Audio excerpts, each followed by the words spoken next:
Good morning and welcome to the Australian Ultimate Championships. It's taken 4 days, 8 games and several litres of sweat for these two teams to be here, but it is Brisbane Mammoth meeting Colony Mutiny in the men's final as they battle it out for gold. My name is Max Stenstrom. I'm joined by Oakley Rynan, and gee whiz Oakley, this is one for the ages. It certainly is, Max. Both teams have worked super hard to get here today. We've seen We saw Mammoth go down in their showcase game on Friday night to Melbourne Ellipsis, and then they got up really, really nicely against Melbourne Hoss, and then who was it yesterday? Colony. The other Colony Uprising in their semi-final. So it's been a little bit of a rocky tournament for them. They've played a little bit of inconsistent ultimate, but yesterday they really proved that they deserved this spot. Colony Mutiny haven't gone down a game. Except for the one that they lost. In pool play. Except for the one they lost Colony. in pool play against the other Colony, yes. So both teams have a lot to prove. Mammoth have been bridesmaids last year and then a couple of years previously, so they're really hungry to get some gold around their neck. And like the level of ultimate we've seen them play when they're at their best is certainly good enough to do that. The challenge for them has been consistently finding that level in their play. And the conditions today are certainly going to make it difficult. The breeze has really picked up in the last hour and a half, and it's blowing largely away from the camera. So it's predominantly cross breeze and maybe just a touch right to left. We haven't had this level of wind yet throughout the tournament. We've had wind, but not this bad. As we saw Jonah Malaphant put the pull up with Ladamatos in the centre of the field, marked by Leask. He throws the flick Blake out to Peter Blakely.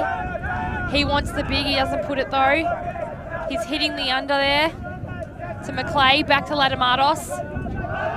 He puts it up though, and it hits the turf. He can't quite get it there to Xavier Black. So Mammoth with an opportunity for an early break. They do. Colony Mutiny's offense already showing some cracks in these tricky conditions. Ladamatos looking for Xavier Black. He had a few metres separation, but the throw just a bit short. Cook provides a cut, doesn't get hit now with Malaphant on more towards the top side of the field here. Perry providing an option. Disc is with Thompson there. He's not really got many options coming under, so he goes back to McNaughton, back to Malaphant. He's got Perry streaming deep, but doesn't hit him, so he goes Cook on the far sideline.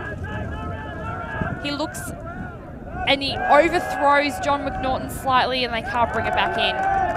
The wind on that far side of the field, Max, it's creating big issues at the moment for both teams.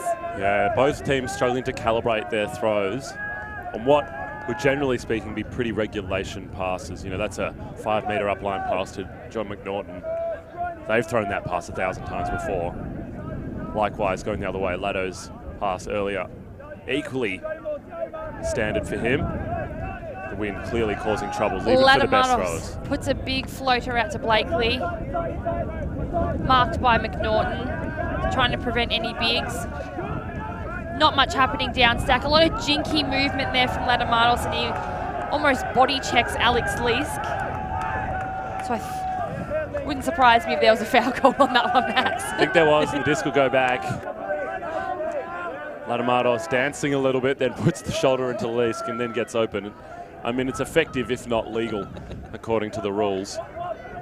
This will be back with Blakely. And McNaughton on the mark. Small discussion happening about the stall count. Game advisor Alan getting involved at the moment. I'm not sure what they're discussing, potentially where the stall count's coming in from. So stall count will be coming in on 7 or 8 by the looks of it. So not a lot of time for Colony to get the disc off. Ladamatos gets himself free. Blakely tries to hit him under, but can't. Evans provides the fill, but it's not there to McClay. Marked by his Goanna teammate, Scott Perry. Oh, he puts a floaty one up over to Peter Blakely, who keeps a hand to it. Oh! And Alex Leask just misses getting that in the wind. Colony draw first blood with the score from Ladamatos. And Blakely to Ladamados, the two leaders on this team, the two captains in name, in spirit, if not in name, really making it happen. So Colony with a hold there, managed to hold their first offensive point.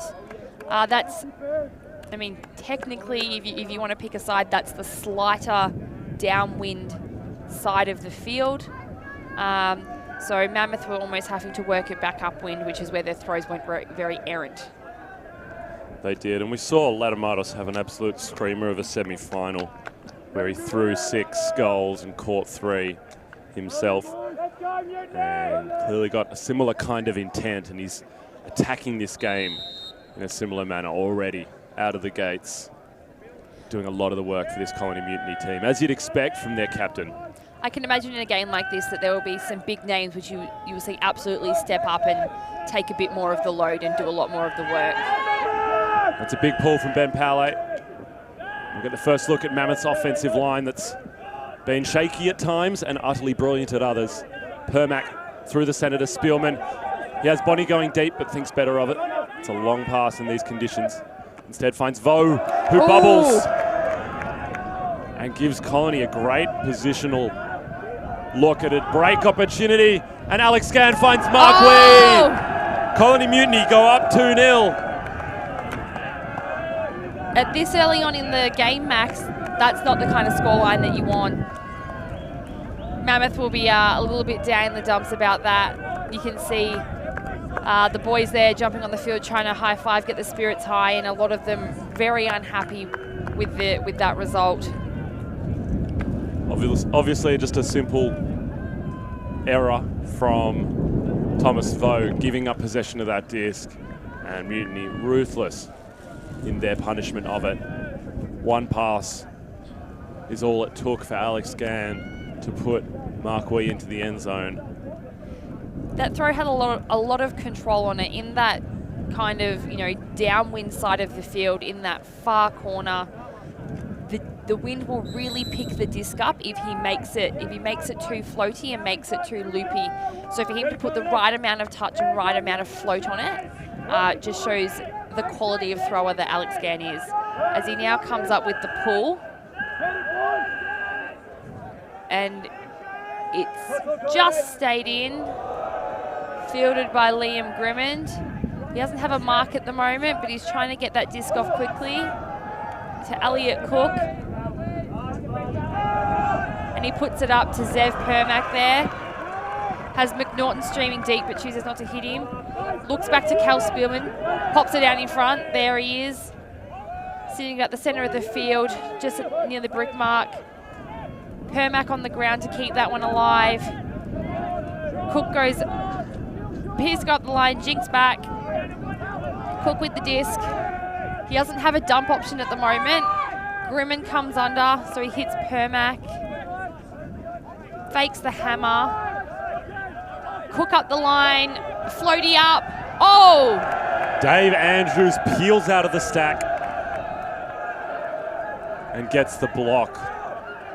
Seems like there's potentially a call on that one. A foul call. Called. Didn't seem like a lot of contact on our first glance. Oh, Elliot Cook potentially could have had a hand on that one as the contact from Dave Andrews came through. It's whether he had sustained control of the disc. Get another look at that one in a moment. Dave Andrews recognising that throw going up. And on that look, you're right. Cook definitely got a hand on it, and the players agree. So it was a uncontested strip. Uncontested strip, and Mammoth get their first chalk on the board. Still down a break though, so early on in the game. They're going to have to work hard on defense to get this one back. It's not a position that you want to be in because if they continue trading from here on out, they're still going to end up down one when push comes to shove. That's right. They've given themselves a hole to work out of. And when they're at their best, they're certainly capable of climbing out of said hole. It's a question of their consistency. We spoke to Mike Neal a couple of days ago, and he said, athletically, they're fantastic, but he had questions about their psychological fortitude, whether they had the mental game to bring it at this highest level under this kind of pressure that Mutiny's defense will be continually applying. And that's certainly something that you can readily question. We've seen Mammoth, come away with the silver a couple of years, last year and a couple of years ago as well. And it's like they obviously have the caliber and high quality play to get there, but when it comes to the big game, do they almost choke? You'd have to agree. I mean, last year they were up against a fearsome Colony squad, and there's no shame in taking silver against them in what was a great battle. But you're right, they don't have that psychological experience of having won a Nationals the way that Colony has so many of. Though they do have the fact that they managed to get the win against Colony at BCI. It was a tight one, it was a universe point, but that should give them a bit of that belief. Colony now working nicely through this Mammoth defensive junk look. Xavier Black finds Reece Stewart, and they're now just a couple of metres out. Back to Blakely and to Ladamatos. Mammoth holding this look, and he rifles one into Xavier Black. And Colony makes short work of Mammoth's containment defence. Colony looked really comfortable playing in that zone there. Mammoth trying a different look. Their man defense obviously wasn't quite working earlier, but I don't know if their zone was that effective either. They kept pushing them towards the high sideline, which actually makes it probably a little bit easier for them to get those throws off. And they were able to just dump and swing it. They were able to find the space down the sidelines into the wings and then bring it back to the handlers. And then Ladamatos, nice flick straight through the centre to Xavier Black there to score. Yeah, really excellent display of great zone offense, and a lot of that Mammoth defensive unit has come off the field, and they're now standing together discussing what happened and what went wrong, probably trying to tweak that defensive structure a little bit. There were just a few too many holes, I think, and Mutiny only too happy to go through the said holes. That's exactly right. The wind's just absolutely gusted and picked up heavily. I'm very interested to see how Gans Pool survives in this wind, and we've seen previously in a lot of the other games a lot of brick pools, but Gans seems to make light work of it and floats that one perfectly through the centre of the field. Permack to Cook, Spielman in the centre there. He has Grimman coming under, but just turfs it. Execution errors, very easy execution errors there from Mammoth. And that's the wind having an effect on that throw as well, pushing it into the ground. So we had Gam pick up the disc to Sean Reid. Back with Reid now. He's got Palais on the under, just on the other far sideline. Pops it up. Thank you very much. And that's Dave Andrews. Dave Andrews, but it seems like there's potentially a pick that's occurred.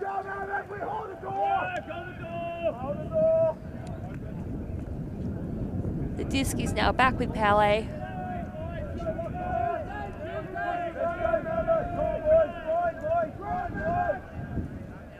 He tries the same option again, threads the inside to Hardy, who then threads the inside but overshoots Dave Andrews. Mammoth with another opportunity.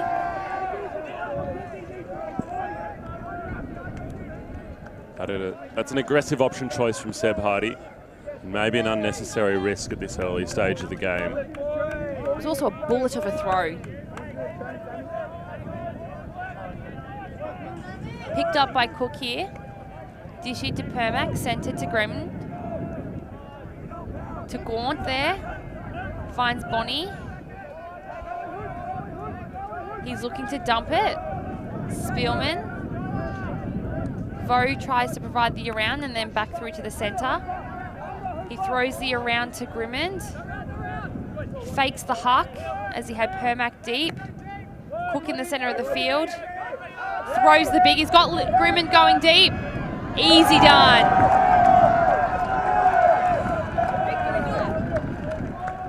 It's a lot. I think it's a lot easier for options like that to come off when your receiver is Liam Grimmond. Certainly gives you confidence.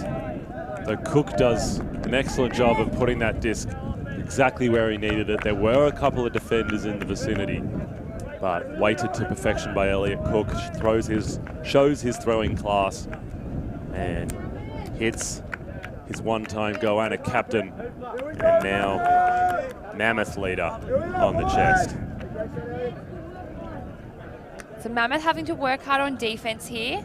It'll be interesting to see if they bring that zone back out and if they've tweaked anything in it, because it wasn't overly effective last time. So I'm interested to see what happens here, Max.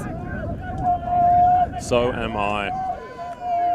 In a game of these kind of conditions and of this importance and significance, it really does become a bit of a chess battle in many respects.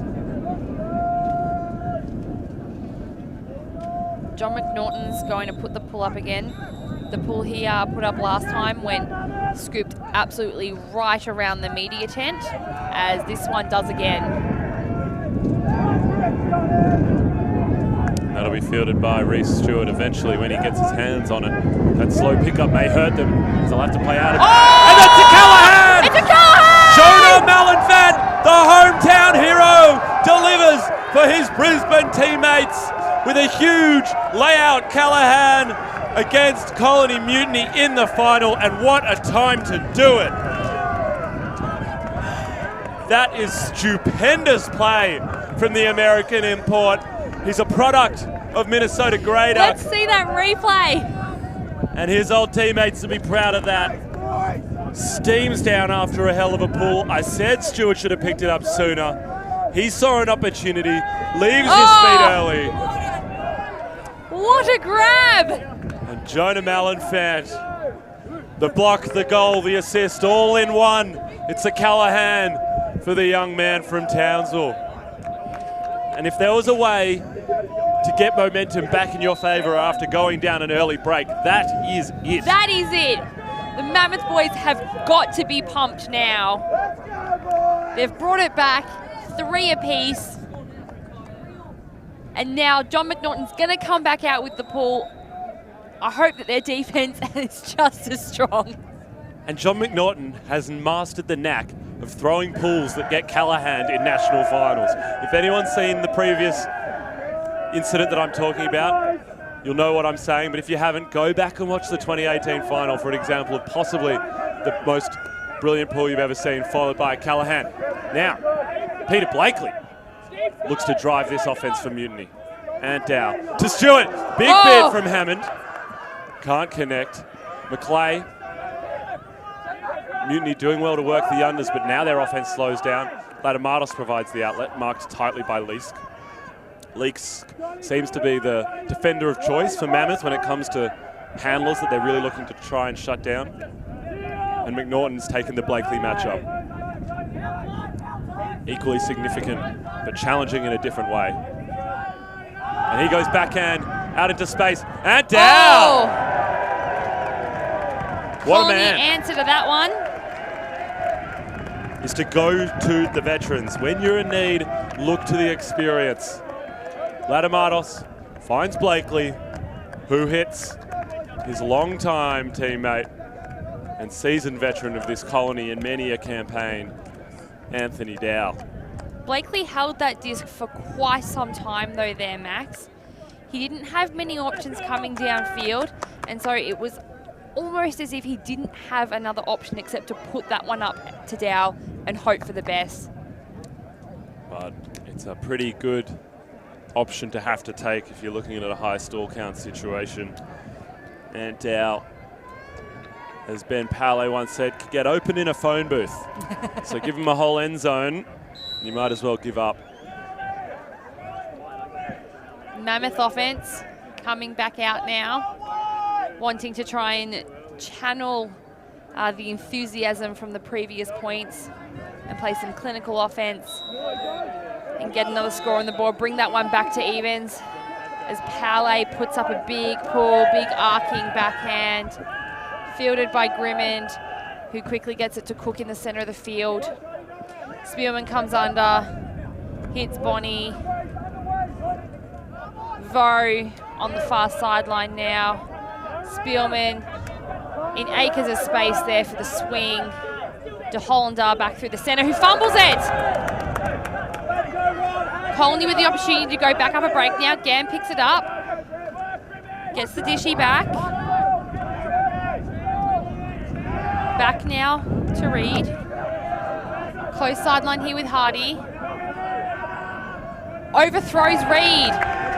Mammoth offers get another chance. They need to hold this one. They need to treasure the disc. They need to calculate for the wind. Grimond pointing to where he wants Spielman to cut. De Hollander in the centre. Bonnie going deep. Back to Permac. Vo provides an under. Nice backhand there from Permac. Surveying the field. Grimond provides the option and gets the inside. There's a small pick in the centre of the field there with their very small stack. It is indeed. And Grimond doing a lot both in the handler space and the cutting space for Mammoth so far this point. Disc is tapped in. Grimond pops it up. He's got Cook underneath it. Can he bring it down? No. That's good defense From Sean Reed. And that throw, just a little ambitious, I think. Cook already quite deep, and in conditions like this, you've got to be very confident that you can deliver that throw in fast and out in front and not have it sit. Gambling the disking from that very far sideline corner. Not the most advantageous position to be on the field, as he throws the back around to Wee, who then, shanks the swing backhand there. Grimond walks over it, says, I don't want it.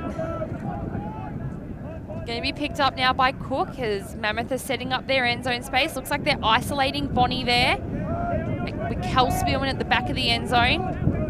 Cook looks him off, throws the inside to Grimond. That's Mammoth a lovely back. little pass from Cook. He knows where Grimond's going. That's certainly right. That was a beautifully well done. They isolated Bonnie in the space. He had a few options, a few seconds to get open. He wasn't able to. He cleared wide and around Cook, so that allowed the space open for Grimond, and then he just popped a little inside in. Thank you very much. Mammoth bring that back to 4-all. And that's the discipline of the Mammoth offense as well.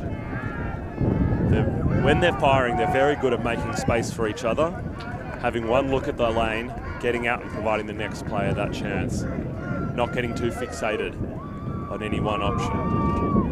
And it's the type of offense you need to be playing in these conditions. The wind will not allow you to put up any last-minute floaty options. So if you can't get there, get out. That's right. Malenfant will pull for this Mammoth line, and he may well try to replicate his heroics from a couple of points previous. As Reese Stewart underneath it this time. Will he field it a little quicker? He gets there. Adamaros. McClay off the back of the stack as Tex provides underneath. Blakely fires into Dow. Malenfant almost with the run through on Dow. Blakely finds McClay underneath. It's Stewart. He'll hit Blakely up line. Very difficult to mark in that kind of space. And Latamatos and Lease go chest to chest again. I believe there was another foul call on that. A little bit of pushy-shovey there between Alex Leask and Alex Latamatos. Seems to be a matchup that we're going to see a lot of this game. It is. And these two players both very comfortable playing physical. And I think Latamatos will be saying right now, if you're going to give it, you have to be willing to take it to some extent. You're going to step in and take that contact. If the result is that you're bumped to the floor, then that's something you might have to live with. Of course, they'll look to our two game advisors for clarification on what the word of the rules say. I'm not entirely sure of that specific technicality. Seems like the call's being cleared up. Disc is coming back to Blakely. Latamatos stays in the lane in front, demanding the frisbee as he gets it now under great duress from Alex Leask. Mark McClay was open in the pocket, but Latamatos didn't see him. Reece Stewart can't provide a dump. And Blakely will sit one out in front of Latamatos. It's going to be an air ball, and Scott Perry goes upstairs and climbs the ladder. The local boy provides some action. And Leask shoots it back the other way. And Blakely, heavy contact into the side of Murray. Murray very unhappy. Foul's being called there. While they talk about that, can we just talk about Scott Perry Oh for my a moment? gosh, yes, please do. Everyone else was still 2 foot planted firmly on the turf, and his hips were in line with their head as he plucked that coming out of the stack, showing his elevation. Here we see it on the replay. Not a single other player had left the ground, and he was about 4 foot in the air. Just got absolutely up and over them. So back to the discussion now that's happening on the field is whether or not the contact from Blakely affected Max Murray's ability to bid at the disc. And whether that contact was legal contact. And it looks like it'll be a contested foul call. It is an interesting one. Blakely was only ever going straight for what he thought was the disc. Murray himself as well, both making that play. It'll be a question of who had knowledge of where the other was and who initiated said contact. And the throw will return. And that matchup will remain the same. Blakely likely to be in the spotlight early, as Mammoth like to cut from the back. Disc in the hands of Alex Leask. They dump to Malenfant. Cook back to Leask. Mammoth more content to swing now and wait for the good options to provide themselves downfield. So their cut's starting to get a little scrappy. Malenfant, as soon as he gets it, Perry goes head down to the end zone. He's marked by Black, but Perry's got separation. Stu Jinks streaming through behind, looking for the next option. Provides him with a reset, and now Perry goes one-on-one in the end zone. But Jinks leads Leask with an inside forehand. And that's a break for the boys from Brisbane. And they get another one back. After seeing that grab from Scott Perry before, I'm not surprised Jonah Malenfant chose to hit him deep. He's certainly a perfect receiver option, and with hops like that, why wouldn't you? He's a deadly combination of speed and springs, is Scott Perry. He and Jonah play together, not just locally here in Townsville, but also for the Australian under-24 men, the Goannas, and that connection being shown off beautifully there. Scott knew that as soon as Malenfant received that disc, he'd be head down going for the end zone, and the throw was delivered beautifully for him onto that side of the field. So we saw a timeout just be called. I don't know exactly who called it. Colony. Colony will be trying to consolidate their offense and their defensive options now. They were up a break very early on, but Mammoth have showed that they are 100% here to contest. And they've got two back of their own, so and they're now in the driver's seat. Mammoth are definitely in the driver's seat on this game now, and they have a little bit more control than Colony did early on. They seem to have settled a bit more. Their offense is looking a bit more structured. In those earlier couple of points, they just weren't quite able to hit their under options. They had a few overthrows, a few underthrows, just a few clear cold drops. They did, and both teams have been relatively ruthless at punishing those mistakes. And the difference maker so far has just been the number of those mistakes. It's been Mutiny who've given up the disc just a little bit more. And as a result, Mammoth lead 5-4, but it's early days, and both teams have shown their ability to get breaks in this match. Neither offense is insurmountable or infallible. Mammoth D-line retake the field, and Alex Leask will stay out there. His duel with Alex Latamatos has been fun to watch so far. They're both very similar builds, and watching them play gritty defense and offense against each other is always fun. So it looks like John McNaughton's going to have the pull again. which doesn't surprise me. His pulls from this sideline have been absolutely amazing. They've been landing well into the end zone, giving their defense plenty of time to set up. We see Jonah Elephant out there as well. I can only imagine John McNaughton's probably going to try and set him up for another Callahan. Oh, he certainly will. And being a lefty, a great advantage in this wind for this pull. The righty inside out would almost certainly fade out the sideline. But McNaughton brings that different angle to the throw, and I'm sure he'll do well in this wind. It's such an asset having a lefty on your team, regardless of where they fit in, but particularly as a handler, because so much of what we do defensively, or what most teams do defensively, is geared towards righty players. They're the majority of players, obviously, and it makes sense to do so, but when you get a lefty out there, it really just breaks that system down and often allows really easy access to the break side of the field. Another great pull from McNaughton. Gets things underway, and it's going to float down and into the hands of Alex Gann, who sent it to Ladamados. We'll see that Leask and Ladamados match up again. Overthrow. And Dow attempts to save that one as the disc popped up over the head of Blakely, but he can't do so. And Alex Leask, the disc 8 metres out, centres to McNaughton. It's marked by McClay. Leask marked by Ladamados. Malenfant comes under. Mardos will mark up on Leask again. And McNaughton breaks the mark with that lefty that I spoke about and finds Joel Cook, the one and the only, for the goal in the end zone.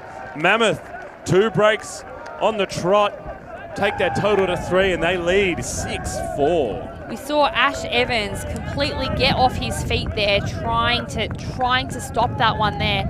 And when you have a lefty, as you were saying before, Max, when they're able to throw the around backhand instead of that around flick, the extra length on the pivot just makes that so much easier. So as we see here, Lee stumps to McNaughton. Cook just hits break. Ash Evans tries with all his might to get off his feet, but he just can't get a hand to it.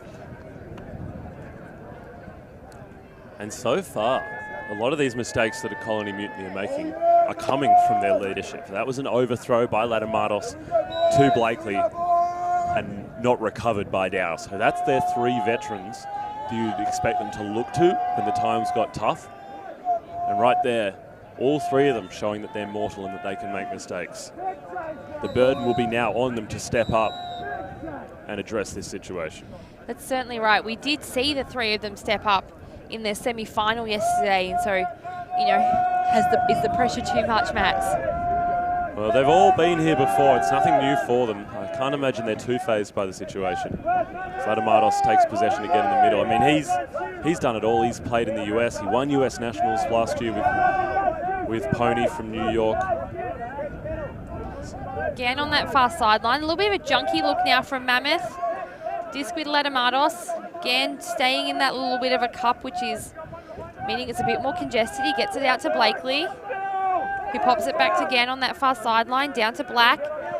Go back to Gann. He's pops it into Blakely. Still, Mammoth are holding that cup there, that fence. Ladamados comes in, but there is a somewhat potential double team.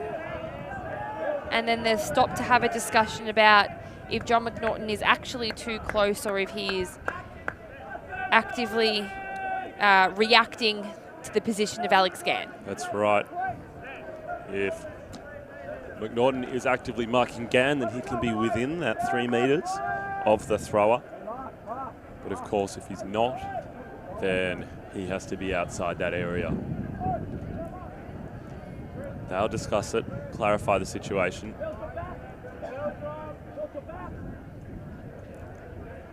And play will restart against this zone. It looks like Mammoth will hold it the whole way to the end zone. So Blakely goes back to Gann, straight back to Blakely there. Not many options coming through. Ladamados comes in, so he goes back behind and loses some ground to Gann. To McClay on the top sideline now. Hits Black.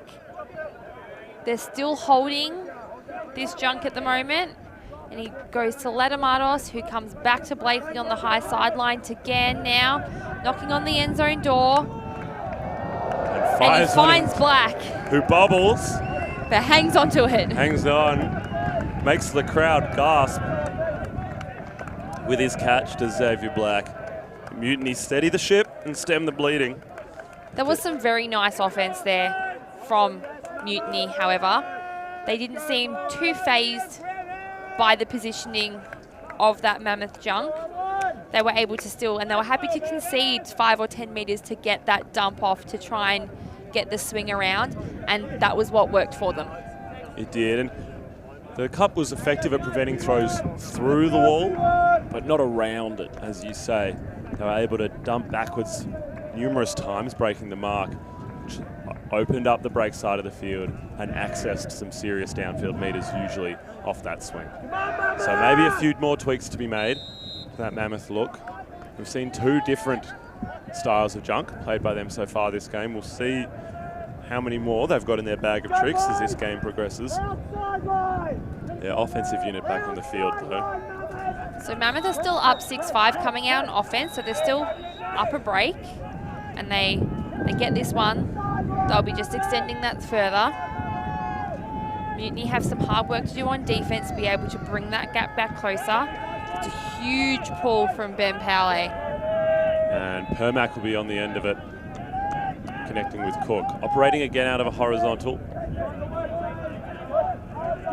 They've shown their versatility working from both a horizontal and a vertical structure. They find Permac up line, who hits Bonnie.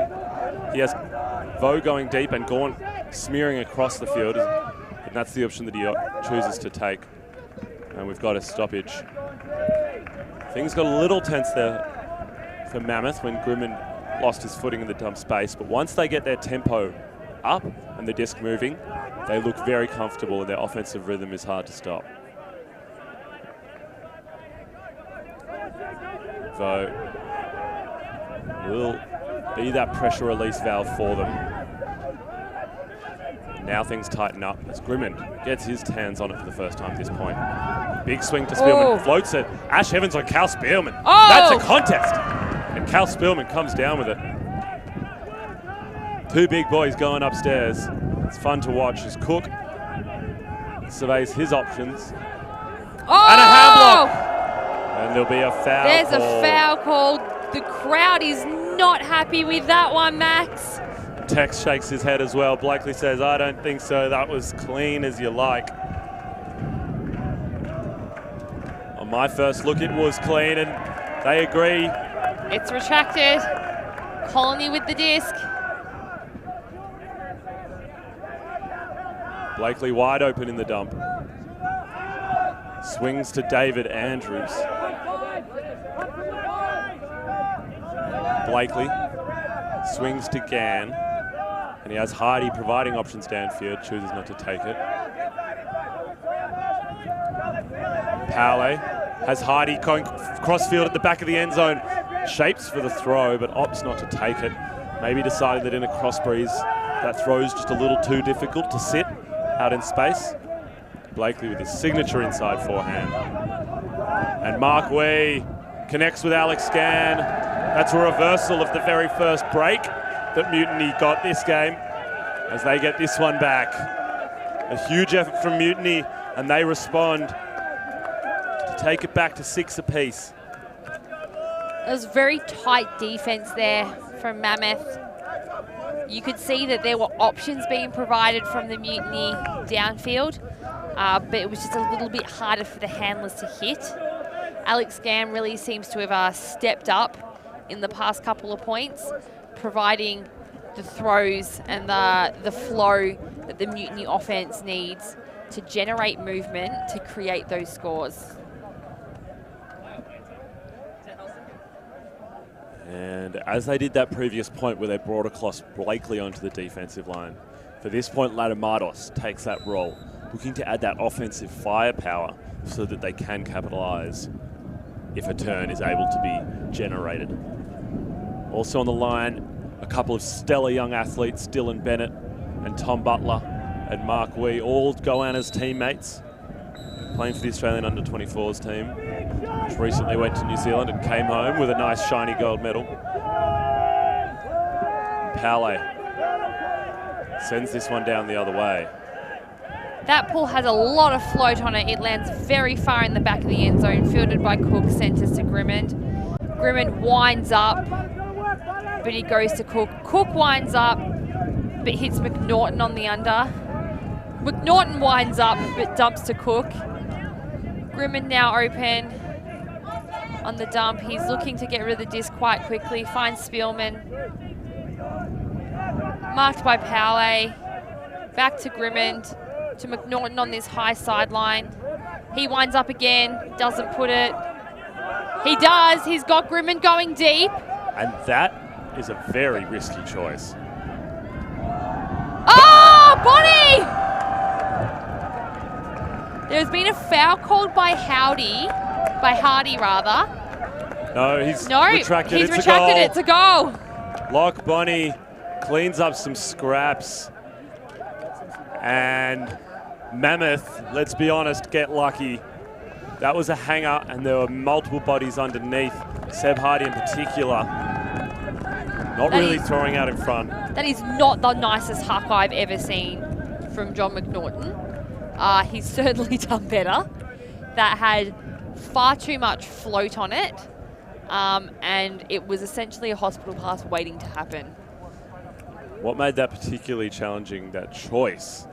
Obviously the execution not great, but the choice was that it was already quite deep in the end zone, those players were, when the throw went up, which just makes the margin for error so much smaller and the demands on the throw so much higher to get there fast and accurately. And in the end, Mammoth get the score. So if we see there on the replay, you see the huck go up. You see Grimmond and Hardy, the first ones there, and they go up quite early for it, and Bonnie doesn't. Bonnie keeps his feet on the ground, takes another couple of steps, and just gets it just slightly behind the two. By staying terrestrial, he's able to be ready to react and respond to the tip, the disc received. So we have another timeout call, Mammoth at 7-6.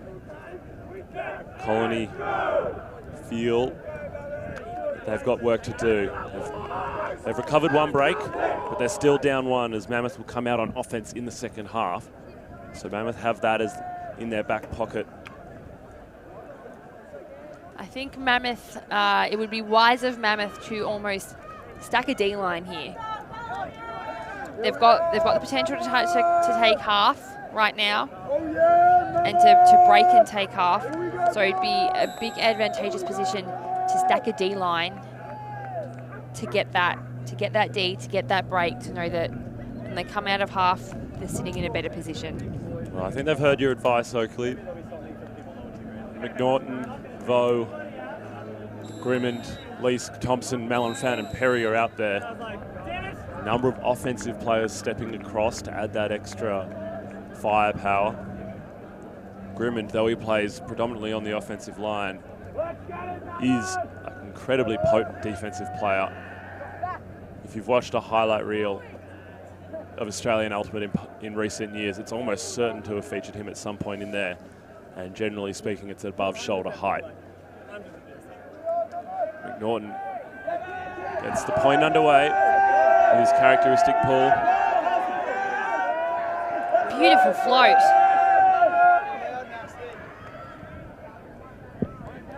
Ladamanos with the disc right now. With Gann, he puts a nice. Oh! Grimmond bids on that to Ash Evans. Ash Evans looks like he wants to put big but doesn't. Finds Ladamanos on the close sideline, marked tightly by Scott Perry. Pump fakes, but there's a pick in the stack. Ladamanos with the disc at midfield. This is a great position for them to be in. Ash Evans on the dump, marked by Liam Grimmond there. He fakes up the line. Evans goes, can't hit him. Blakely comes in, marked by Malenfant. Falling over on the mark there. He pump fakes, threads the inside to Black. And Thomas Vogt gets a hand to it. The Mammoth boys are pumped. And the wind picks up. McNaughton walks slowly to the disc. Trent Thompson immediately heads to the end zone. Finds Scott Perry on this close sideline. Thompson may be the best looking man in Australian Ultimate, but he can't get open there. McNaughton to Vo on this inside here. He pump fakes the big, back to McNaughton. Has Thompson on the around break to Malenfant. Needing some options downfield. He pumps the big, but I don't think Thomas Vo will be able to get that one. It just had a bit too much pepper on that one there, Max. Vo was open, and it was a visionary look, but incredibly difficult to weight that correctly as you see it sails out the back. Colony now with the chance to convert again. As we see Alex Lease back on the mark to Latamatos bringing in the disc, that matchup which we've loved watching so far. Malenfant there on Blakely, that's another stellar matchup. Finds Evans. Evans looks like he wants the big but doesn't hit it. McClay goes up. Perry's there. McClay! Huge spike to celebrate. He's fired up about that one. Colony get the hold as Mark McClay beats Scott Perry to the end zone. Two of the fastest guys on the field in this game. That was a very nice put there from Ash Evans. He got the disc. He looked like he wanted to put it. He held on to it. The cut then happened, and he just very casually put up a very nice backhand, which was almost perfectly weighted, and McClay just bit onto it. Nothing Scott Perry could do about it. No, and it shows a lot of faith in a receiver to throw that kind of throw in these kind of conditions. At the point of release, he only had a step or two, but Evans knew the kind of pace that McClay had. He knew that he could switch on the afterburners when he needed them. So he puts the disc out in front, and McClay delivers, as we've seen him so often do. And now, 7 apiece. Galaxy point, as some like to call it. Certainly is, Max. This is this final is interesting. It is hotly contested. Both teams wanting it. Both teams being up a break. Both teams being down a break. Huge pull from Ben Powley there. Fielded by Permac to Cook. Not many options to the center of the field. Finds Spielman. Far sideline to Vo. Vo wants to get that dump off pretty quickly. Spielman goes up line. He finds Cook. Oh! Beautiful bid there from Peter Blakely. Gets the block. Generating for his team when they need it most, as they look to break to take half. Latamatos, the cap is backwards, ladies and gentlemen. You know he means business now. As he hits Blakely up line, marked by Vo. Not a lot presents itself, and Latamatos has to work to try and provide a reset, and there's a pick call in the stack as the stall count got high. Latamatos marked by McNaughton. That's a great duel between two ex-Colony Worlds players that came home from Cincinnati last year with a silver medal. It's a high stall count there, as you said. Blakely needs to get rid of this one pretty quickly. He goes inside with the backhand, Wee's underneath it, Grimmon's underneath it, but Rob de Hollander comes down with that one. The big boy from Yamba. And McNaughton eventually dumps to Grimmond in the center of the field. Grimmond looks to slow the pace, take a breath, finds Permac, flaring his cut underneath with Andrews on his hip. He dumps backwards to Grimmond, who'll find McNaughton. Permac's heading to the end zone, but opts for Cook underneath. McNaughton can't get open of Latamatos, has to take Grimmond's option instead. Not really much happening downfield there for Mammoth. No, it's all through the handlers, and they're not able to get it off that far line. Content to play in that tiny channel on the downwind portion of the field. Thomas Vo breaks around and it pops up. Grimmond elevates, can't get it, but Mark Wee pulls it down. There's been a foul on the throw. That could explain why there was so much lip on that. Grimmond riding Latimatos' shoulders almost for a moment on that attempt in the air. Vo with the disc. Blakely on the mark. Mammoth really need to clean up their downfield at the moment. They can't just keep cramming it down that sideline. McNaughton provides the back. And hand block by Hand Peter block Blakely. by Blakely again. He's turning it on defensively for his team because he knows the significance of breaking to take half. It would be massive, both in terms of the scoreline, but also in terms of momentum. And Latimatos shows a lot of faith in Alex Gann by punting that into the air.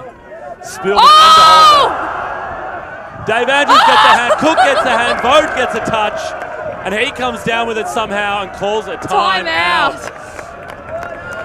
Max, the excitement. I don't even know what's happening out there, Oakley. What's happened just there? Absolute madness. About 4 different players got a touch on that disc in the air. Let's see if we can get that one up on the replay.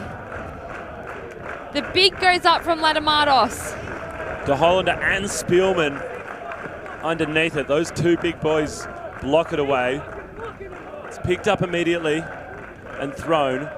It's blocked. It bobbles up.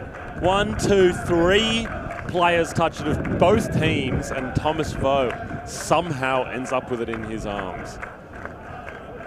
My gosh, what an exciting piece of frisbee that we are watching right now.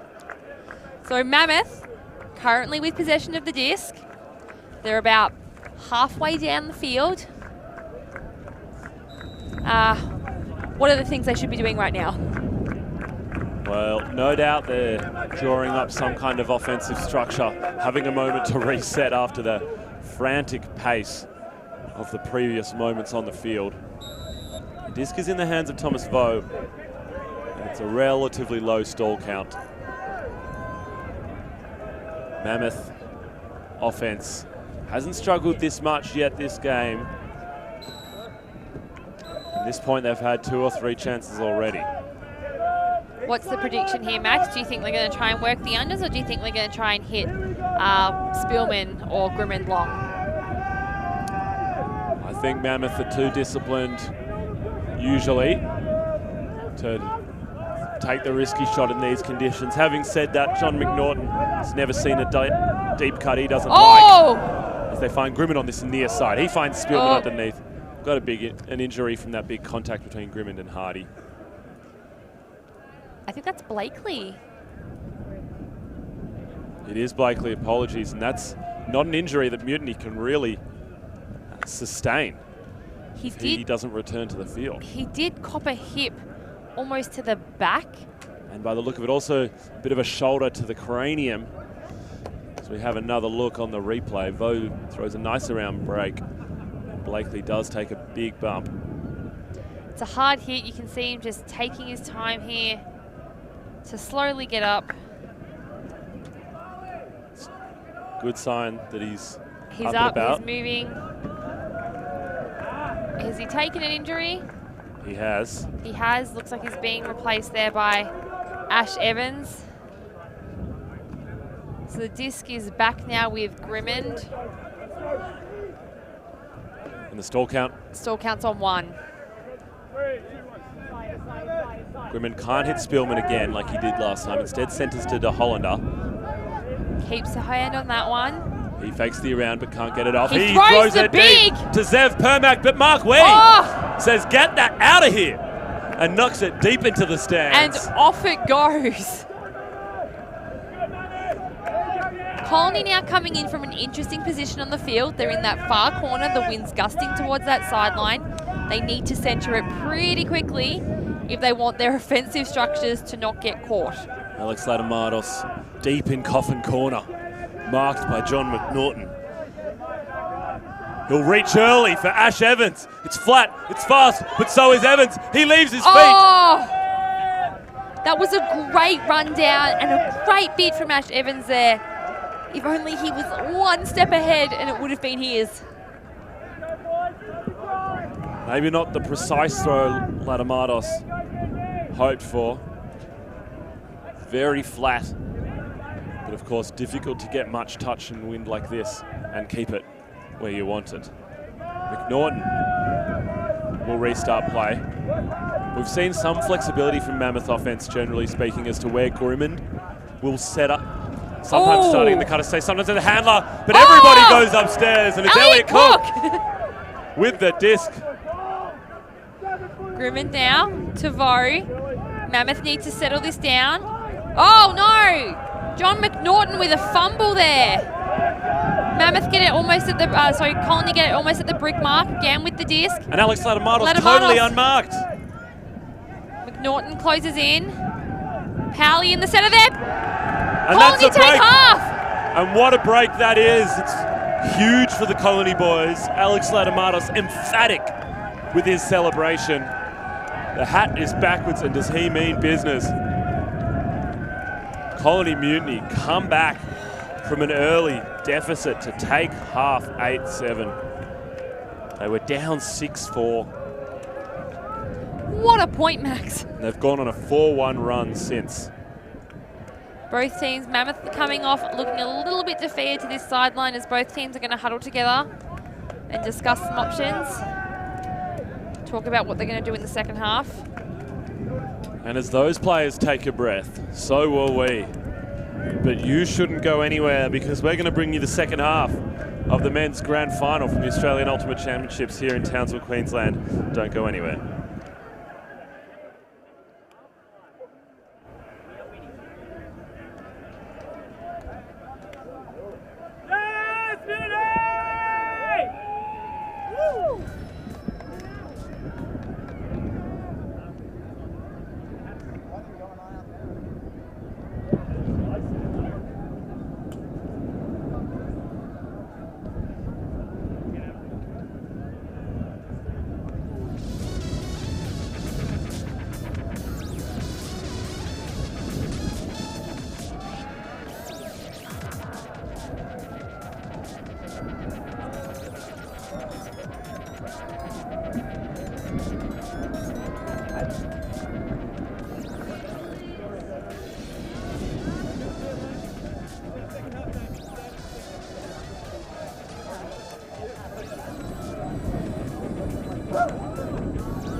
Welcome back to the Australian Ultimate Championships. It's been half-time here in the men's final.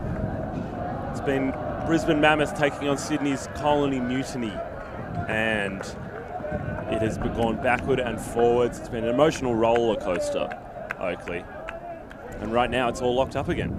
It certainly has been, Max. We were tied there 7-all. Both teams had breaks and had been up and had been down, and we were back there 7-all on Galaxy Point. Mammoth looks like they were very strong to get the break and take that one, but Mutiny managed to punch that one in, and we see Mammoth coming out on offense now, which technically keeps them on serve. So we could realistically still trade this one out and end up with a universe point in our hands. And it will be, as you say, Mammoth on offense. Their standard-looking offensive line with McNaughton as well. He has been a good addition into the offensive line. I think his ability to control the disc in the wind has certainly favoured the Mammoth offense. So Ben Powley put up a big pull there. Liam Grimmond to Permac. It's in the centre portion of the field in front of the end zone. Back to Grimmond on that far sideline. Overshoots, and Hardy brings it down. Reed there finds, I think, Wee on this close sideline. Inside, ooh! Tries to hit the inside to Hardy. Undershoots him a little bit. Vo gets a hand to it. Mammoth back with the disc. That throw behind its target, making it very difficult for Hardy. Cook with the disc right now, directing traffic. Points deep, says, I want to throw it here. Cal Spielman provides the cut. Just too many, looks like there was going to be a call, but Cal Spielman's conceding it, says no call. Just too many Colony boys underneath that one for Spielman to effectively bring it down. Gam picks it up for Colony. Dumps backwards there to Hardy. Fakes big. Goes backwards to Gan. Gan pops it up. It's got Dave Andrews long. Cal Spielman. He's returning the favour. Very messy offensive point from both teams. Just coming out after half, Max. Yeah, neither really finding their rhythm. Both taking some very aggressive options that, to be perfectly honest, weren't great choices. It's interesting because both teams almost prior to halftime would almost say found their stride. As Colony get the disc back now, it's with Gan. He pops up to Hardy. Colony go up a break. They do. Colony has all the momentum right now, and Mammoth looking a little flat. You've got to be happy with that outcome for Colony. It was not the cleanest offense from either team. They both were really kind of just punting their long options and hoping that one of their bigger boys would bring it down. And that's not the kind of ultimate that you'd expect from either of these outfits, frankly. Both very classy teams, both full of experience and discipline that, generally speaking, you'd think would lean away from that kind of play. But maybe just the occasion getting to the heads of some of these players. So we have seen Colony up a break before. We saw this very, very early on in the first couple of points of the game. So we know that Mammoth is capable of bringing back this deficit. It's just, now we're in the later stages of the game. Has fatigue set in? They're starting to get inside their own heads a bit more. Is there too much pressure to perform? What do you think? I think only time will tell, Oakley. It's certainly a question hanging over the head of all of us. And only time will tell. And we've got plenty of it, as we're only just approaching 70 minutes into this match. 30 to go. So anything could happen as Grimmond will look to march this offense up the field.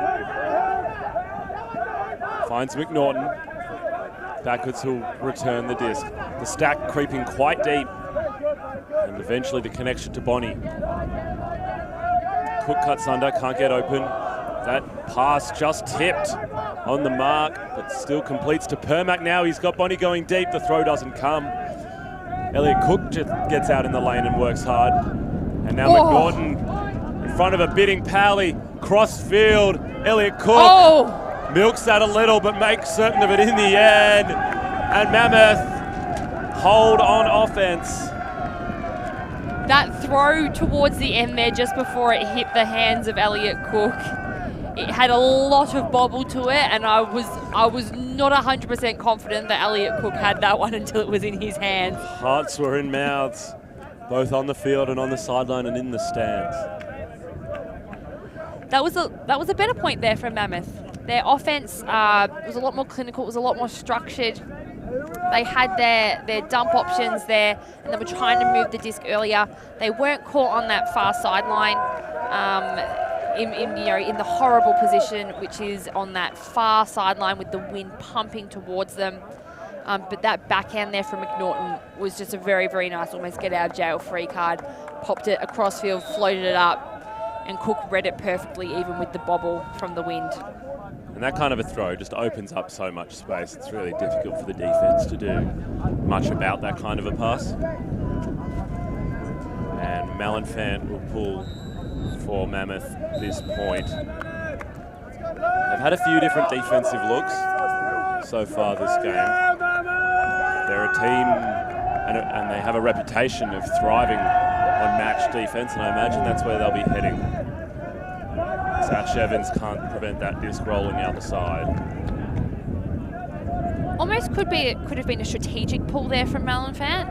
As we just said previously, that bottom side of the field there, that's not a good place to get stuck in, especially on that almost, they're about 5-10 metres up from the end zone corner where that rolled out. So that's a difficult position to get out of. So the Mammoth defence would be smart to clamp down here and try and hold it there to force a turn. Latamatos fakes big. Can't get much out. Eventually goes round to Evans. It's going to sit, go over the head of Malenfant, and almost gets recovered by Evans. But Malenfant picks up, looks to get the job done quickly. Chaos in front of him as he tries to step through the mark. Jinx can't provide an option, has to Hail Mary into the stack. Thompson! Trent Thompson! Mammoth get the break back in the most unlikely of fashion. That was, I'm just going to say it, Max, that was an ugly throw from Malenfant. It was bladey, it had angles I hadn't seen before. Trent Thompson went up, he had his legs taken out, and then he came down on top of someone, as we see the replay here. This is the D here, where Malenfant just tips it enough and Evans can't pick it up again. And this is classic white line fever. You got to turn near the end zone, you're psyched, you're pumped, and Malenfant picks up and rushes. Jinx can't provide an option, and it's a stall now and bailout. And Thompson somehow gets the best of it. I mean, it's a break and Mammoth will take it, but it's not exactly champagne ultimate. A point's a point in the grand scheme, Max. It just wasn't the prettiest way to try and achieve it. And so 9 apiece, keeping things locked up. Offense is really struggling to consistently punch it in. Defensive line's getting a lot of work. McNaughton will look to strengthen this one for Mammoth. So we're likely to see a very big arcing pull here from McNaughton. It's very standard from him.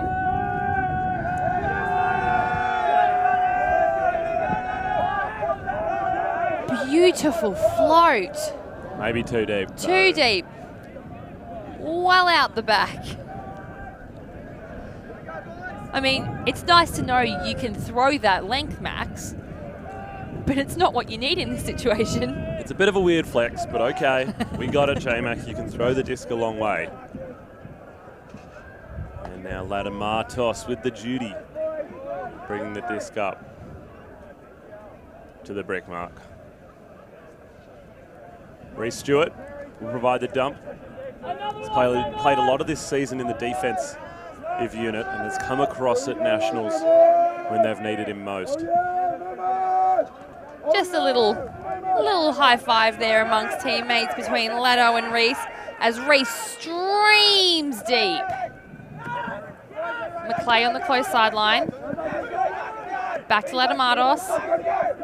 He fakes the big, hits Blakely on this close sideline. Good to see Blakely back on the field. To Stewart there in the centre. Back to Blakely. Black provides an option, but he's looked off. Ladamados goes deep. Centres to Stewart. He goes the inside, but goes back to Blakely as there's a pick downfield.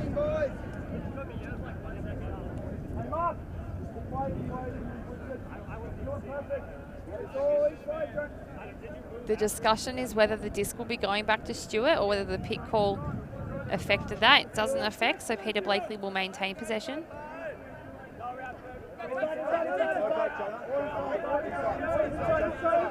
No insides being called there as there's another pick in the stack.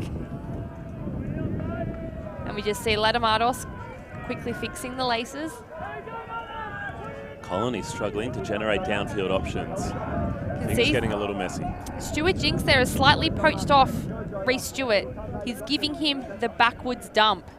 The dangerous thing there is that if he gives him too much space, it's easier for Reese Stewart to swing the disc again. He dumps back again to Blakely. Colony have to concede a little bit of space. There is another pick in the stack. The downfield, it doesn't seem like they're providing many options, so I'm not entirely sure where these picks are coming from. Really struggling to get into any clean space from those cutters for Mutiny. Ladamados at front of stack controlling that spacing. Back to Stewart. Back to Blakely. They're just conceding ground at the moment, Colony are. Goes to thread the inside, but Maleficent's been really strong on that one. Has to go back again to Ladamados. Fakes big. Great mark there from Alex Leask. Hits McClay on the far sideline. Ladamados goes up the line. Gets it. Marked hard by Leask. Back around to Blakely. No, floats up.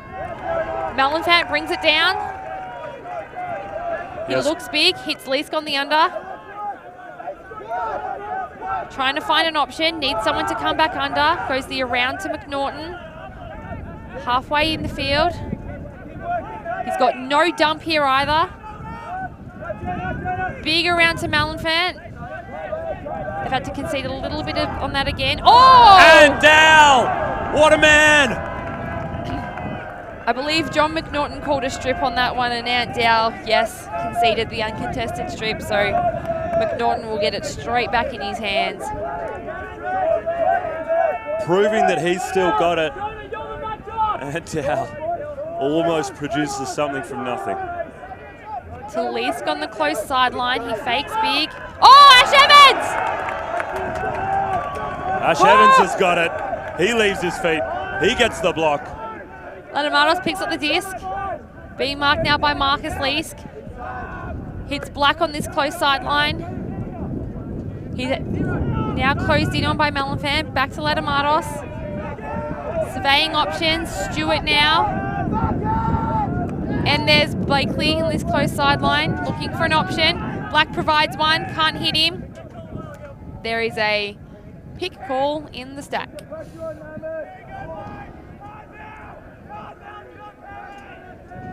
Had a number of picks at this point. Tension's running high. Intensity through the roof. So Peter Blakely's got the disc on this close sideline. About 5 meters, no, less than that, knocking on the end zone door. Ladamados in his dump space being marked tightly by Marcus Leask. Stewart Jinx about to cut off that immediate downfield space, but from Black. And Reese Stewart. Reese Stewart closes that one in. And Colony get a hold, a hard fought hold, but a hold nonetheless. And I just want to talk about our Dow. I know it was a foul, I know it went back, but for so long known as the defensive Dow, and you can see why. Able to generate blocks out of seemingly innocuous situations that offer nothing. Leaves his feet and almost picks John McNaughton's pocket. That's certainly right. It was a great, it was great athletic instinct from Dow there. to be able to see that that throw was coming off and just throw his body at it. And yes, even though it was a strip, it was still so hotly contested. That bid from Ash Evans, though, read it like a book. He did. He got in front. Read it like a book. Got in front, pushed it to the ground, and that was exactly what Colony needed to just convert again. And Ash Evans is an interesting player, actually. Started his ultimate career on the West Coast, south of Perth, before going coast to coast. Played for a little while in Melbourne. Now he's in Sydney. He's doing the rounds. I guess he's probably due for a stint in Brisbane playing with Mammoth at some point, but it hasn't happened yet. He did play juniors and has played on the goalies as well. He's a well-seasoned player. Bit of an average pull there from Powley. Permack, Cook.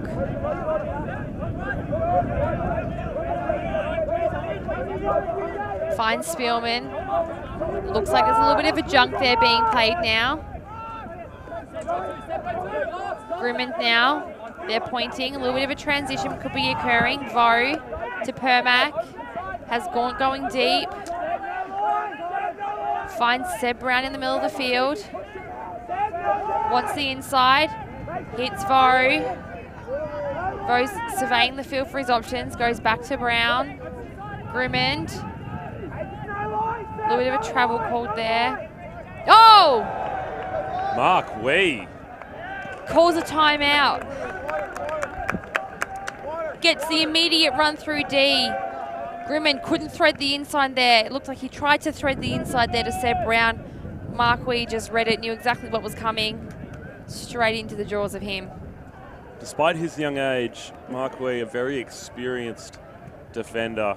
He played under 24s with the Blue Bottles in Perth last year in January. Then went and earned himself a silver medal with Colony in America, and now he's back playing a big role in this defensive unit, as well as playing on the Goannas. So bright things to come from him, and already making an impact in the final of men's nationals. That's certainly right. So coming out, Colony with possession of the disc. Mammoth having to come out and play more defense now. They're still, if Colony get this one, they go back up a break. It's a very, we're getting to the short end of the game. We've got, roughly 20 minutes to go before time cap. Score is sitting at 10-9. If you go down a break now, Max, where do you think Mammoth will be sitting mentally? It's a tough spot to be in. Obviously, momentum's swung back and forth at different stages in this match. But it doesn't feel like either team really is feeling comfortable. Neither team has been able to consistently find their rhythm, and everything feels a little bit forced at the moment. Obviously, Mammoth just giving away a turnover like that is disappointing and frustrating.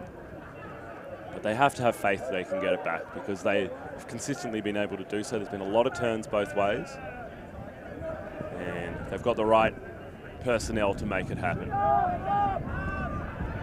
So with Wee again in the center of the field, goes back to Gann. Goes back to Wee again. Oh, we have a down call potentially. There's a little bit of booing there from the stands. I think Permack retracts, says, no, okay, it's up. Disc coming in on 0. Wee goes, concedes more ground back to Gann. Gann looks like he wants to put it deep, but he just throws it out into nothing. Trying to lead some cutters onto the break side of the field, it looked like, but really shorted that throw. Didn't have the kind of touch offload he would have liked. Gave the gift back to Mammoth as Elliot Cook picks up the disc. And he's surveying his options. Hits Grimmond. Oh! Sean Reid gets on his guts for that one. Sam Gaunt now. Goes backwards to Grimmond. Grimmond does not have a dump at the moment. To Permack on that far sideline. To Vo now. Back to Permack. He cuts down the line again. Cook goes up the lines, knocking on the end zone door there. Goes across field to Brown. And that's it. Mammoth, hold on.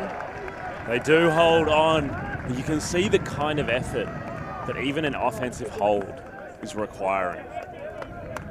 Colony is just making them work so hard for every possession and every point. And that toll will at some point start to take a real significant impact on this game.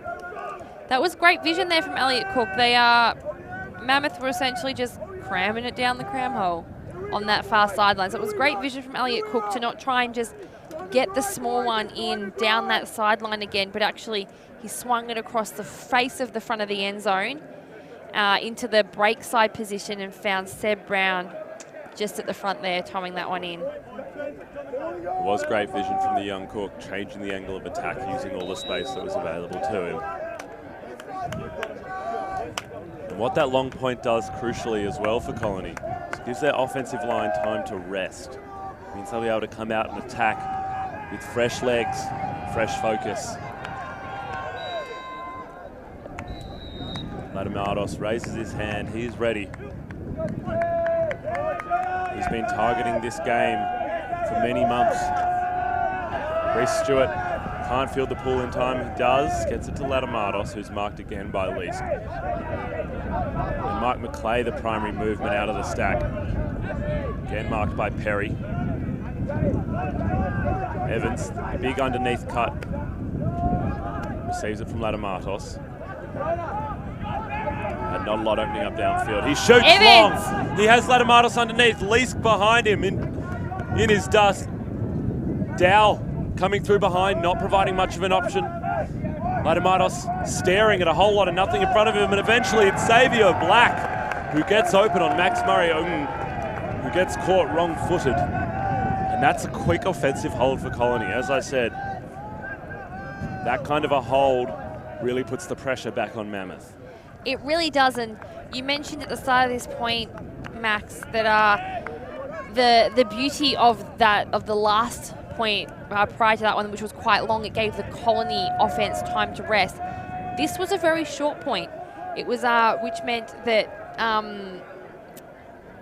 Mammoth's offense has to play 2 points in a row now, could potentially 3 points in a row now, and they're going to start fatiguing. And that fatigue makes a difference, obviously. But I mean, it's not just about how much energy you've got left to run, but it impacts on your decision making and your execution of basic throwing skills as well. And we've seen that have an impact on even the best of players. We saw it the other night in our showcase game. We've seen it in quarterfinals and semi-finals yesterday, and we may well see it come into play here. We did see John McNaughton receive some attention from the physio during halftime. Several meters of tape invested in his left thigh. He does seem to be up and about and moving well. It's unclear what kind of restriction he's playing under. Cook and Grimman behind the disc, as is very common for this Mammoth team. It's Bonnie who provides the big cut underneath. And Spielman will be the next option, marked tightly by Dave Andrews. And now the far side to Grimman. He has Permack going deep, but he's very deep to be initiating a cut like that. Vo provides the underneath, the stack a long way away from the throwers. Vo to Permack.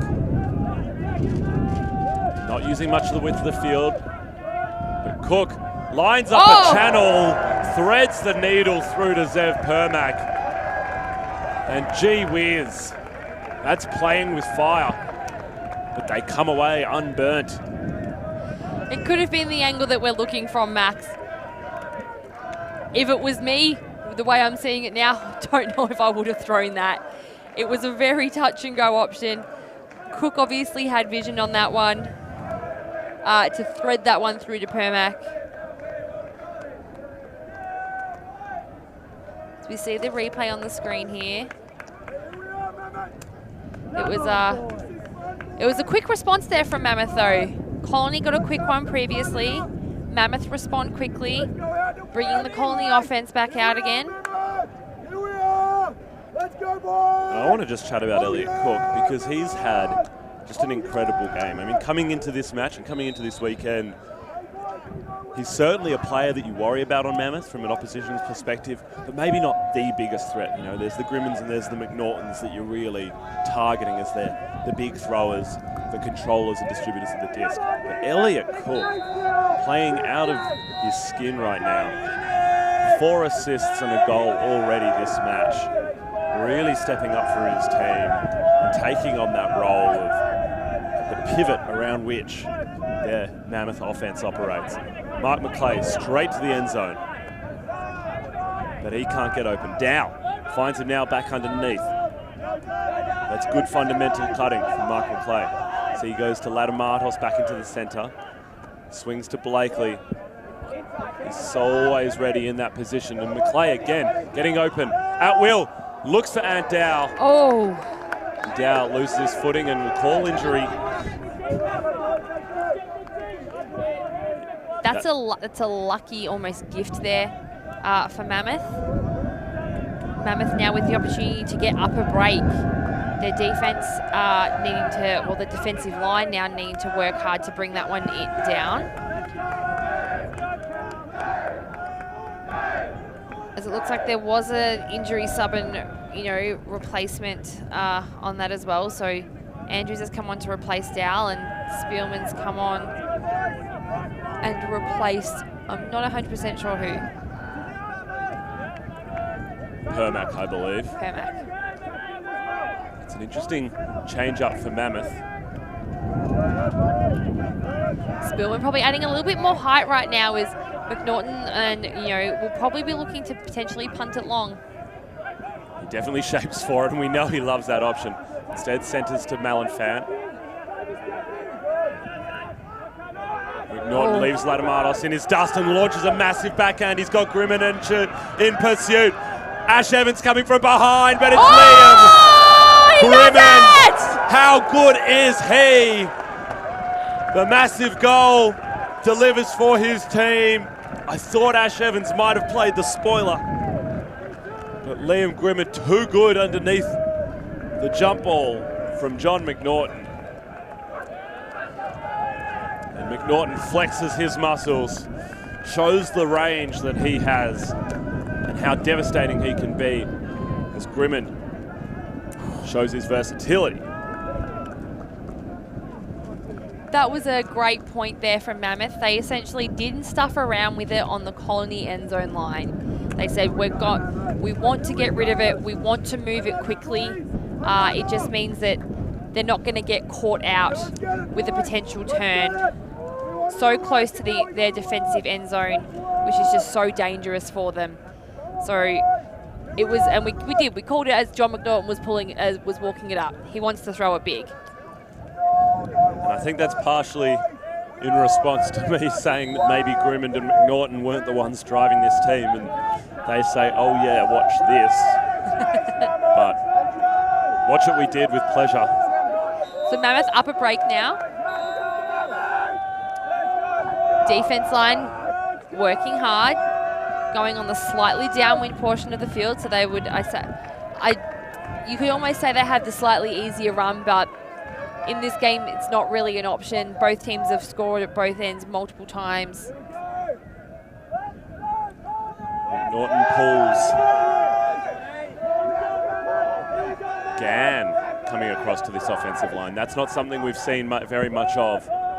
Colony feeling the pressure, rising to the occasion is the part of that proposition that's yet to be proven. Adamatos regains possession, finds Evans underneath, marked by Jinx. Adamatos has to work hard to get open on leaks, but open he does get. Eventually finds McClay coming underneath. Evans, big bid from Stu Jinx. That's a lot of body to go flying past your shoulder. As Evans fires, he's got Gann, but it's John McNaughton! Again!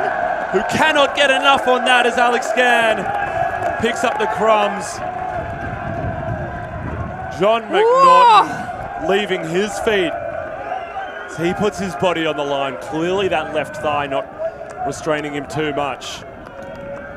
Still at his explosive best. my gosh, Max, the excitement that is this game. See John McNaughton get absolutely horizontal there. And not just horizontal, it had a lot of height to it. And Alex Gann came through and still cleaned that one up. Get a look at it again. Ash Evans fires for Gann, maybe a little shorter than he would have liked. And McNaughton at absolute full stretch.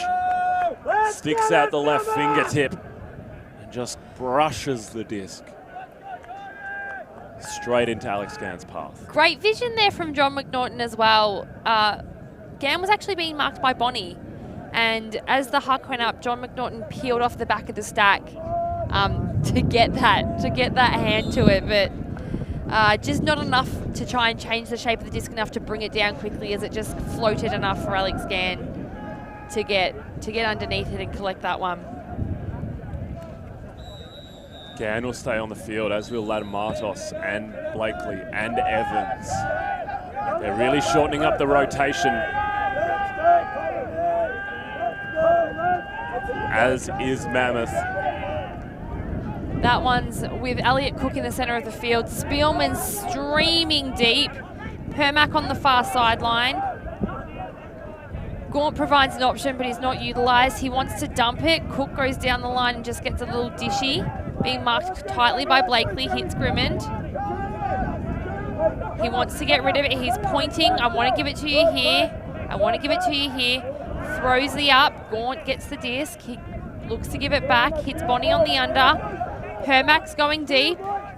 Cook on the under on that far sideline now. Permack providing the under option. Bonnie in the dump position. He's on a high stall count. Bonnie! Elliot Cook threads a needle down that far sideline. He had a throwing lane about 2.5 inches wide to work with there, and hits it beautifully to find Lachlan Bonnie with a couple of meters separation, catching Ladamatos trying to poach in the lane and punishing him for it. It was almost a little bit of a, like a little bit of a Hail Mary throw. Elliot Cook was caught on that far sideline. You knew that he'd had it for a while. The stall count was rising. He'd pivoted back and forth a couple of times looking to get to his dumps. Colony dump defense, too good. Bonnie had provided an up the line dump cut and then streamed long after that. And Elliot Cook saw the option there and thought, that's the only one that I've got and I'm going to take it. And take it he does. Mammoth sitting in a good position right now. They're still up a break, 13-12. As you see that Gann is still on the field. Ladamatos still on the field. Those boys are, Blakely still on the field. Those boys are definitely working hard right now. They are. They're not going to get a lot of rest between here and the end of this match, that's for sure. There's nothing to save your legs for at this point. We've got a long flight home for the Sydney lads, and they can worry about being sore in the morning. What matters now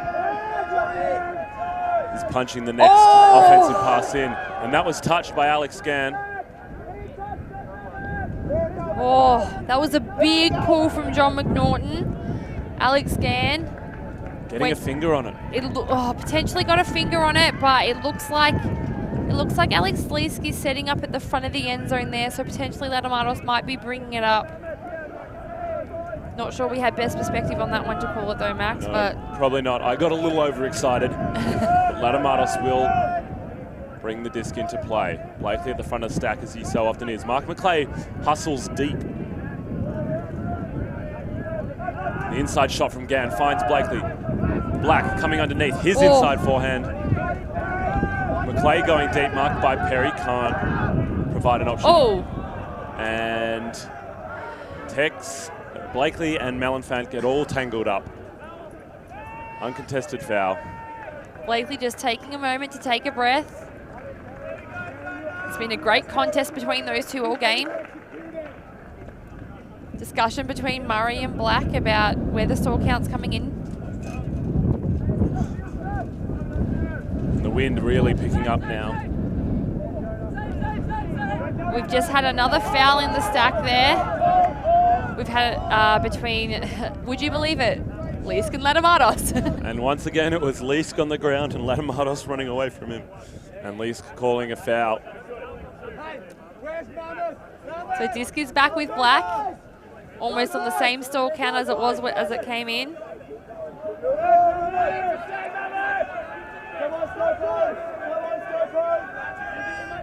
Mammoth boys are pumped on the sideline. And that's Blakely. He finds Gann. Latamatos working to provide something. Lisk causing him all sorts of trouble. McClay to Blakely.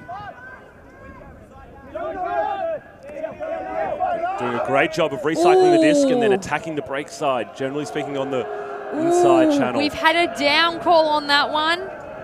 The crowd is not happy about it. And we'll get a look at it.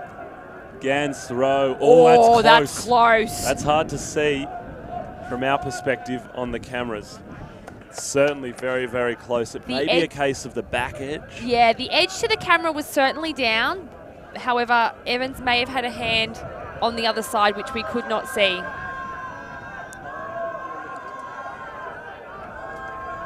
And we've got all sorts of opinions being given. So the disc is going to stay with Evans. It's being called as up. And play will restart. McClay at the back of the stack. Dowell and Latamatos both move at once into the same space, making life difficult for Colony.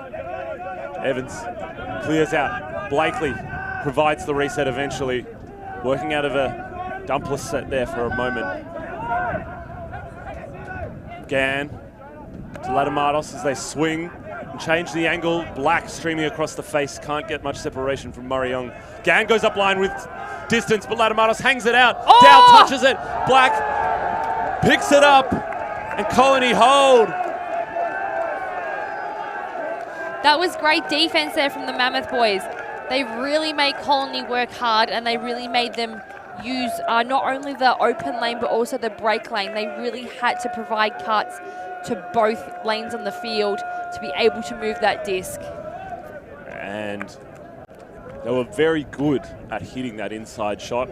There are a number of them up the field, putting them into a powerful position to continue play. That final pass, obviously not precisely how the play was drawn up. And Xavier Black, very good at cleaning up those scraps. As we see on the replay there, that break backhand made possible because Alex Gann provided an up-the-line dump cut, and Alex Lisk went for the switch, but did not effectively communicate that.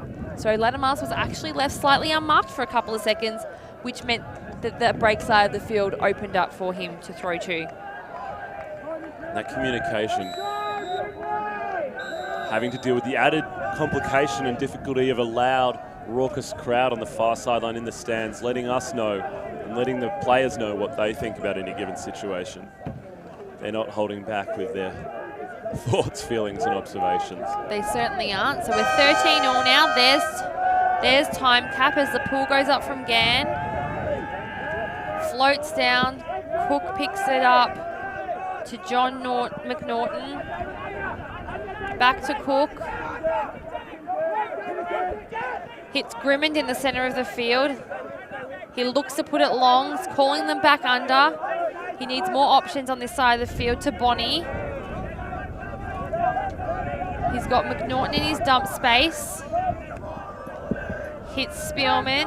Back to McNaughton. Looks off Cook. Threads the inside to Permack.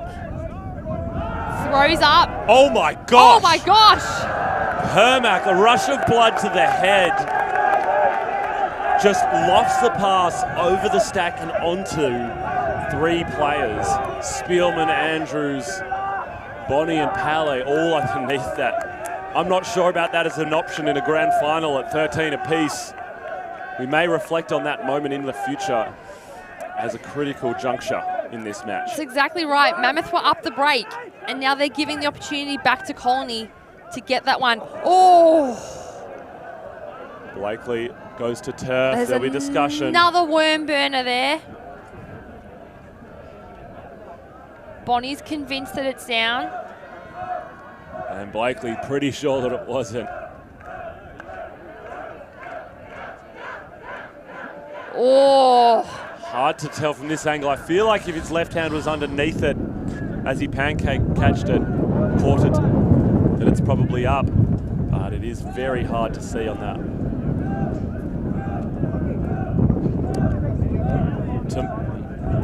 To my eyes, it looks up to me.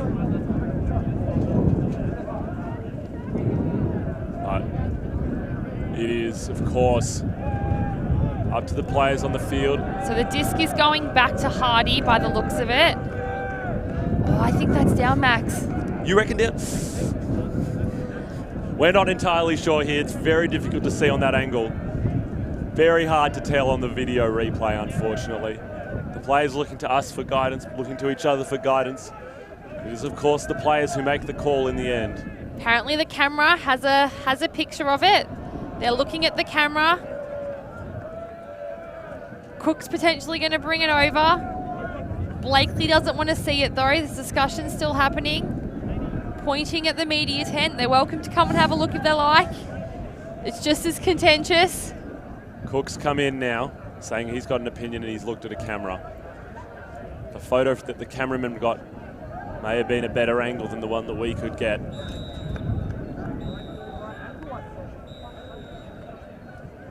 Different players on different sidelines have different opinions. And they're all pretty adamant that they're right. Blakely's sure that his hand was underneath it. Convinced there's no way he could have got his hand underneath unless the disc was up. At this point in time, the disc has been returned to Hardy, so it looks like it's going to... Nope, they've decided it's down. This is a...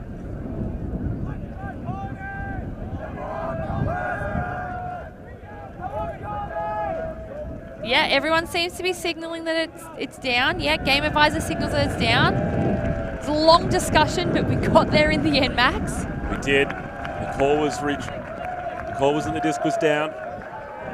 Colony concedes the point. Will they concede the point in the match as well? Elliot Cook working hard. Blakely putting a huge mark on, but he rifles one in. McNaughton gets it! And that's a break. Apologies, that's a hold for Mammoth.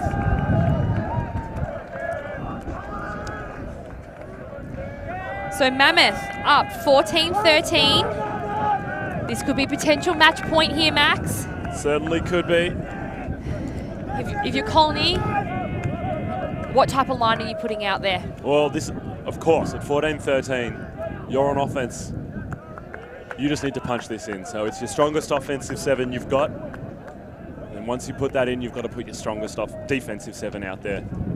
There's no holding back. All the players are going to stay out there. If you've got juice in the tank, right now is the time to spend it. So we're seeing the big names out there. We're seeing Gann, we're seeing Evans, Blakely, Latamatos, Black McClay, and Wee. Wee coming across to offense. It's a good-looking line there, Max. On the other side of the field, though, Mammoth has put on a very, very strong defensive line. They want to get this block. They want to get it done now. This has been many years in the making for the Brisbane boys in blue. They've been to this situation twice before, and twice before they have stumbled. Once last year at the hands of Colony, and once in 2015 at the hands of the heads of state lads. But maybe, just maybe, 2019 will be the year that Brisbane get themselves a national title. In the first time in living memory, Alex Latamatos may still have something to say about that. As his boys look to get it done. Mark McClay bobbles, juggles, holds on. The pressure of the situation paramount in his mind. Peter Blakely breaks the mark to Latamatos. He has Mark Wee going deep. The throw will not come. The intensity is through the roof. Players right in each other's pockets. Alex Leask and Alex Latamatos have been dueling all game long. They will continue to do so as they go chest to chest in the dump space. Alex Gann eventually finds Mark McClay. Safe hands this time. Black streams towards the end zone, and Latamatos works hard up line. Under duress, takes the catch, and we've got a pick call downfield. I'd say I'm unsurprised by that, Max, but I'm really not. We've had a lot of picks, and as tensions run high, the significance of the moment cannot be overstated. Lees taps the disc back in. No one in the dump space. Latamatos, he's unsupported. Shoots Ash Evans, marked by Trent Thompson. But Ashley Evans, he started in WA. He moved to Melbourne and eventually to Sydney, and he puts them into a universe point situation in the final of the Australian Ultimate Championships. And what a way to do it. Could you ask for a better way to be ending this game than a universe point between Colony Mutiny and Brisbane Mammoth after we have had an absolute tussle back and forth, Mammoth being up breaks, Colony being up breaks. We've seen some huge grabs, some huge bids, and I think this is honestly 100% the best way that this game could be going out. And it almost feels like the destiny of both these teams to be meeting in this situation, and like we've been approaching this moment for months. These two teams met only a few weeks ago at BCI in Canberra, and it got to Universe Point, and it was Mammoth that came out on top. Will history repeat itself, or will Alex Latamatos, leading this Colony crew, rewrite that story and add to their very large collection of national titles? The positive here for Mammoth is that they put the hard work in earlier in the game to get themselves up that break towards the ladder, the business end. So they're coming out on offense now. They don't have to worry about getting the block and then converting it. Mammoth just have to hold possession. That's right. They've got the easy job. Colony have the hard one. Very similar line to the previous point for them. If you look over to the far sideline there, Max, you can see all the other Colony boys are out of the stands on that far sideline, getting rowdy. Getting loud, and that's when they play their best, does Colony, especially this defensive unit. They'll be driven by the volume. Seb Hardy, their defensive captain, won't be on this point. He's done his work for this game, and work he has. It'll be Alex Gann that sends this pull downfield to decide the Australian Ultimate Championships. It'll be fielded by John McNaughton as he finds Elliot Cook. Mammoth operating out of a horizontal. Grimond left all alone. Maybe some miscommunication at this crucial juncture of the match. Back to McNaughton. Not a lot opening up. Bonnie heads deep, but the throw will not come. Peter Blakely leaves his feet. Elliot Cook sizes his options, but not much presents itself downfield. Maybe a little bit tentative. No one wants to be the one that makes the mistake. Spielman finds Bonnie in the centre. He's been a workhorse for this offense all game long. Grimond goes long, but the throw doesn't come. John McNaughton shaped for it. Thomas Vo underneath. Fakes the flick. Play slows down. Permack, and we've got a pick call in the stack. Permack opening a little bit of a panic there, which doesn't surprise me that there's been a pick call because every single point, every single throw, catch here is so hotly contested.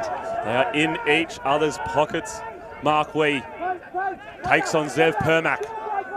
Elliot Cook meets Blakely. Ash Evans almost gets a look at the pass to Grimond. Spielman back to Grimond. Those two both got long frames and plenty of length to use it. Vo marked by Gann. Grimond smears across the front, can't get much, has to go back, has to jink, has to dance. Evans will dance with him as they have a tango. And he locks it out in front. Thomas Vo, an inch out in front, marked by Mark Lee. Elliot Cook. Brisbane Mammoth! Oh, there's been a call. What's the call? Is he not in? Potentially not in. Latamatos has made the potential not in call. And pure ecstasy becomes hesitation my for the heart's Brisbane in my teams. throat, Max. They're on edge. Elliot Cook, inches from gold and glory. McNaughton, 2 metres to his right. He fakes, play restarts. Thomas Vo at the front of stack, leads him out in front. Brisbane Mammoth of the Australian Australian national champions for 2019. They did it, Max. Years of hard work and they finally get the gold. Devastation for the boys from Colony. Pure, unadulterated joy for Brisbane Mammoth. This has been many, many years in the making. Firestorm never could do it. Their success and Mammoth have climbed that mountain. 2019 is the year of Brisbane as they get their job done in the hardest of fought matches in this final. Couldn't have asked for a better outcome on that from the Mammoth boys. They worked hard, they got themselves up that break, and then they managed to hold it throughout the latter half of that game. It was such a well-deserved win. Shame for Colony, they fought back so hard, and they had so many bids in that last point, but Mammoth, clinical offense there, hold on to it, get the gold. They do. And it's been consistency that's plagued them all year. But in this final, they were consistently hungry and they have been fed. And that is how the story will be written for the 20-time national championships. It's been a pleasure commentating this match. Thank you for joining us. Please do hit the subscribe and like buttons on this video. I've been Max Stenstrom. I've been joined by Oakley Rynan for this incredible journey and this emotional roller coaster. Thanks for joining us.